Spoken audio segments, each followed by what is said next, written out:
Let's get into it.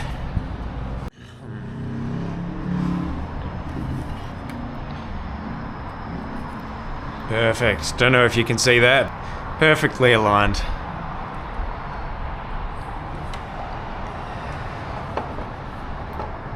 Just gotta get it in between these. This was the tough bit. Trying to squeeze it in here. I might have to use the... Oh, I don't really want to use this hammer.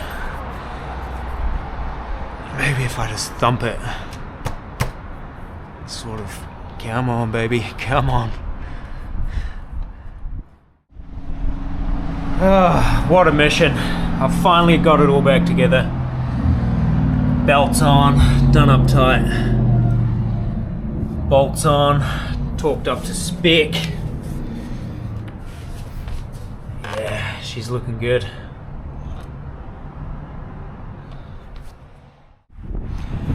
Okay, so what I'm doing here is I'm bleeding the brakes without a brake bleed kit. So I've got myself some Magura Royal Blood because the Shimano stuff is absolute junk.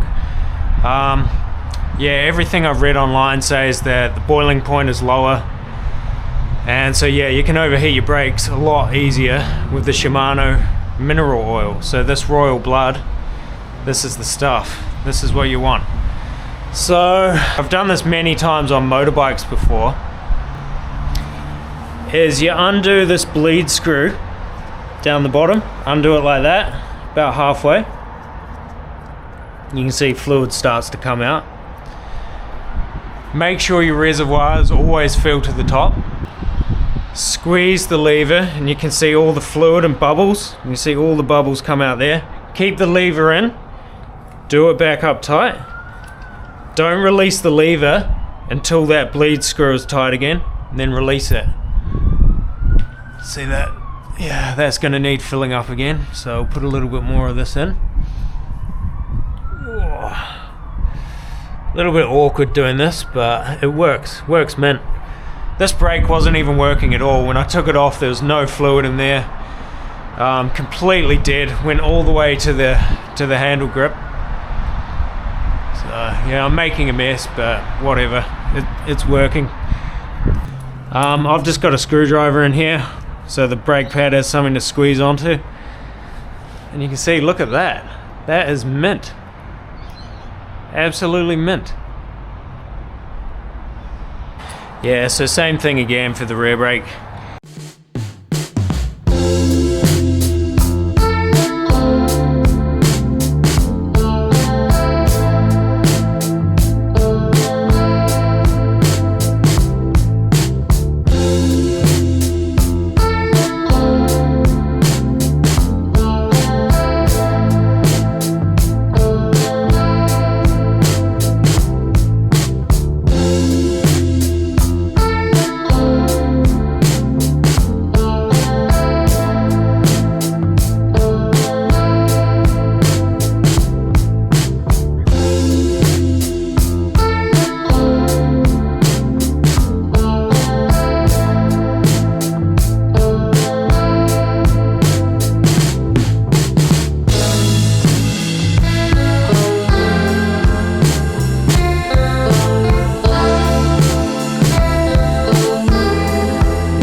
I'm sorry this video is taking so long to get out.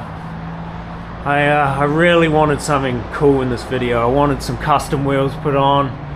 I wanted my battery back so I could just put it in and turn the key and voila, she fires to life.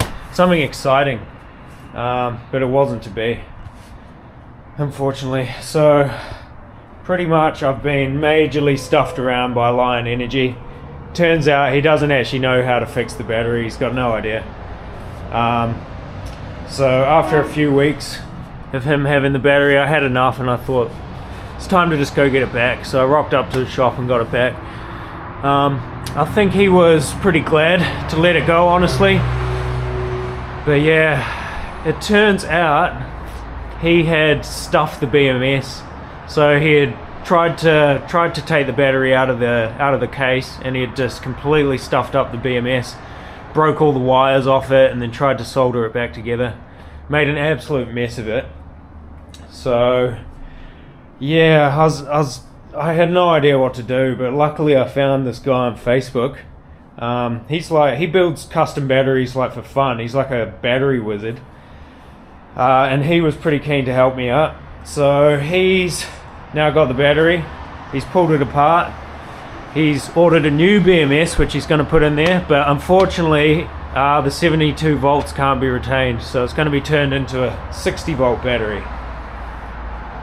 But at least he knows what he's doing. This shop, Lion Energy, I don't think they've ever had a Surron battery before, because he just kept giving me so many vague excuses as to why he couldn't fix it.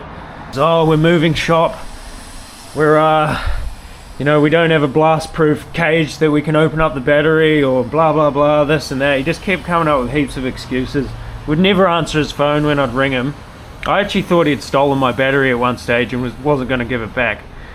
Yeah, I just had no idea what was going on, so I'm glad to have it back. But I mean, this is what it looked like when I got it back. The top was ripped off. It was like lying on its side in a container. He couldn't even find it when I went to pick it up. It took him like 30 minutes to try and find it. And they were just going through all this junk. His workshop's a mess. Yeah, if you're in Perth, I would use extreme caution taking your battery to him to get it fixed. But anyway, enough of that. So yeah, I have ordered some custom Supermoto wheels. I got them off Alibaba. Custom made, so I'll do a video about that hopefully next weekend. They're meant to arrive on the 11th of June, so that's a few more days away. But I did order them about 3.5 weeks ago on express shipping, but yeah, apparently they got held in customs, and hopefully next weekend we'll have some nice wheels on and I'll do a video about that. And then the weekend after, I should have this battery and we should be able to take it for its first ride. So pretty exciting stuff. I haven't done too much in the meantime. I'll put just a shorter rear fender on there because I didn't like the long one. So it looks, I just like the look of the shorter one, it looks a bit better. And I did put a motor cover on there, which I got off Allied Express for like 30 bucks. I reckon that's pretty cool. But yeah, so it's coming along.